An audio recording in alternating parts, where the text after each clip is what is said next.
ഈയിടെയായിട്ട് ഭക്തിയിലേയും കുറച്ച് കൂടിയിട്ടുണ്ടല്ലോ മോളെ നിനക്ക്. എടോ താൻ കമ്മ്യൂണിസ്റ്റ് ആണോ? പൊടി. നമ്മുടെ കാര്യത്തിന് വീട്ടുകാർ ഇത്രയും പെട്ടെന്നൊരു പച്ചക്കൊടി വീശുമെന്ന് ഞാൻ ഒരിക്കലും പ്രതീക്ഷിച്ചില്ല. അവരെ കൊണ്ട് തോന്നിപ്പിച്ചതിന്റെ ക്രെഡിറ്റ് മൂപ്പറുടെ അല്ലേ? അപ്പൊ അതിന്റെ പാരിതോഷികമാണിത്.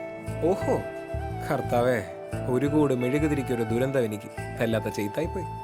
മോന്റെ തമാശകൾക്ക് ഇപ്പൊ പഴയ നിലവാരമല്ല. വാ വണ്ടി എടുക്ക്. തമാശക്കാരി കേറി.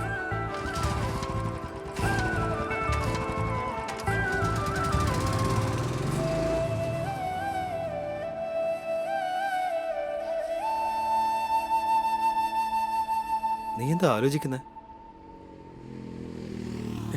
ഇല്ല, അയാൾ വേറെ എന്തെങ്കിലും പറഞ്ഞു. അവളുടെ കൂടെ വേറെ ആരെങ്കിലും ഉണ്ടായിരുന്നോ മറ്റോ. കുറച്ച് സമയം അവിടെ ഉണ്ടായിരുന്നു, പിന്നെ എങ്ങോട്ടാ പോയിന്നാ പറഞ്ഞേ. ഹലോ, എപ്പോ? നിത്യയുടെ അക്കൗണ്ടിൽ നിന്ന് കാശെടുത്താൽ വീണ്ടും ATM വന്നിട്ടുണ്ടെന്ന് ആ സെക്യൂരിറ്റിയാ വിളിച്ചത്.